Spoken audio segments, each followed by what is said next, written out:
हनुमान जी और भीम को यह अभिमान हो गया था कि संसार में मुझसे अधिक बलवान कोई और नहीं है। 100 हाथियों का बल है उसमें, उसे कोई परास्त नहीं कर सकता। और भगवान अपने सेवक में किसी भी प्रकार का अभिमान रहने नहीं देते।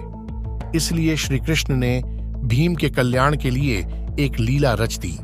द्रौपदी ने भीम से कहा, आप श्रेष्ठ गदाधारी हैं, बलवान हैं, आप गंधमादन पर्वत से दिव्य वृक्ष के दिव्य पुष्प लाकर दें। मैंने अपनी वेणी में सजाने हैं, आप समर्थ हैं, ला सकते हैं, लाकर देंगे न दिव्य कमल पुष्पु। भीम द्रौपदी के आग्रह को टाल नहीं सके, गदा उठाई और गंधमादन पर्वत की ओर चल पड़े। मदमस्त हाथी की तरह किसी तनाव से मुक्त, निडर, भीम कभी गदा को एक कंधे पर रखते, कभी दूसरे पर रखते, बेफिक्री से गंधमादन पर्वत की ओर जा रहे थे। सोच रहे थे, अब पहुंचा कि तब पहुंचा, दिव्य पुष्प लाकर द्रौपदी को दूंगा, वह प्रसन्न हो जाएगी। लेकिन अचानक उनके बढ़ते कदम रुक गए। देखा, एक वृद्ध लाचार और कमजोर वानर मार्ग के एक बड़े पत्थर पर बैठा है।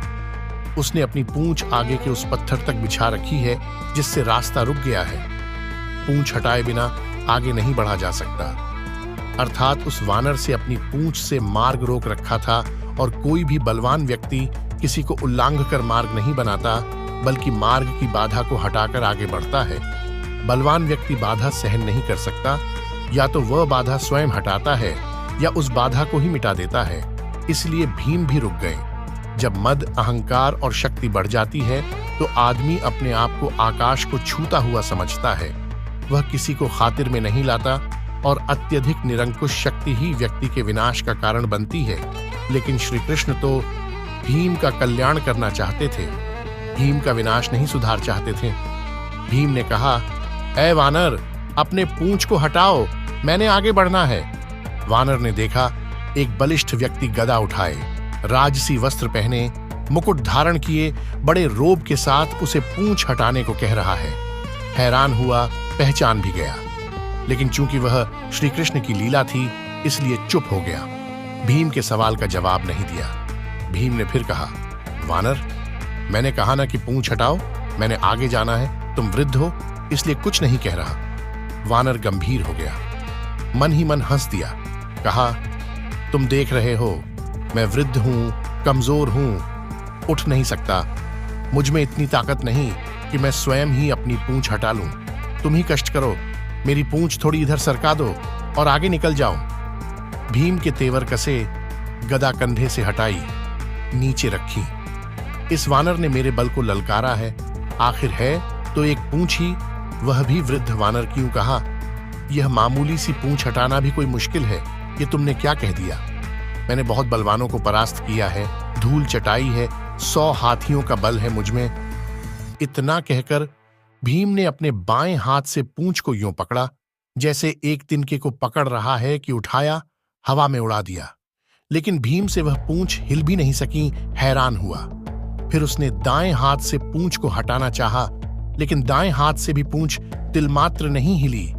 भीम ने वानर की तरफ देखा, वानर मुस्कुरा रहा था। भीम को गुस्सा आ गया। भीम ने दोनों हाथों से भरपूर जोर लगाया, एक पांव को पत्थर पर रखकर आसरा लेकर फिर जोर लगाया, 2-3 बार। लेकिन हर बार भीम हताश हुआ। जिस पूंछ को भीम ने मामूली और कमजोर वानर की पूंछ समझा था, उसने उसके पसीने छुड़वा दिए थे। और भीम थककर निढाल होकर एक तरफ खड़ा हो गया। सोचने लगा, यह कोई मामूली वृद्ध वानर नहीं है, यह दिव्य व्यक्ति है, और इसकी असीम शक्ति का मैं सामना नहीं कर पाऊंगा। विनम्र और झुका हुआ व्यक्ति ही कुछ पाता है, अकड़ उसे ले डूबती है, ताकत काफूर हो जाती है। और भीम वाकई वृद्ध वानर के सामने कमजोर लगने लगा। मद और अहंकार काफूर हो गया, और जब मद और अहंकार मिटता है तभी भगवान की कृपा होती है। भीम ने कहा, मैं आपको पहचान नहीं सका, जिसकी पूंछ को मैं उठा नहीं सका, वह कोई मामूली वानर नहीं हो सकता। मुझे क्षमा करें, कृपया अपना परिचय दें। वानर उठ खड़ा हुआ, आगे बढ़ा और भीम को गले लगा लिया। कहा, भीम, मैं तुम्हें पहचान गया था, तुम वायुपुत्र हो, मैं पवन पुत्र हनुमान हूं, श्री राम का सेवक। श्री राम का सेवक होने के सिवा मेरी कोई पहचान नहीं, और उन्हीं के आदेश पर मैं इस मार्ग पर लेटा हूं, ताकि तुम्हें तुम्हारी असलियत बता दूं, रिश्ते से मैं तुम्हारा बड़ा भाई हूं और इसीलिए बड़े भाई का कर्तव्य निभाते हुए प्रभु के आशीर्वाद से तुम्हें याद दिला रहा हूं। शक्ति का, ताकत का अभिमान न करो, क्योंकि यह ताकत और बल तुम्हारा नहीं, भगवान ने ही इसे दिया है। यह शरीर भी तो परमात्मा ने दिया है, और जो चीज परमात्मा की है वह किसी और की कैसे हो सकती है। इसीलिए जो जिसने दिया है उसके लिए उसी का धन्यवाद करना चाहिए। परमात्मा की शक्ति के अलावा किसी की क्या शक्ति हो सकती। यूं भीम की आंखें खुलीं।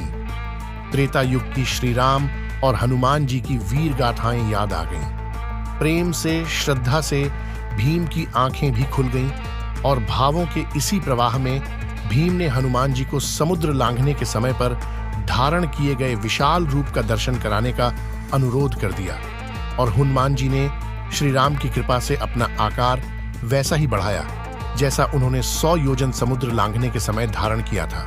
यह देख भीम हैरान रह गया। वह कभी हनुमान जी के चरणों में देखता और कभी उनके आकाश छूते मस्तक को, जिसे वह देख ही नहीं पा रहा था।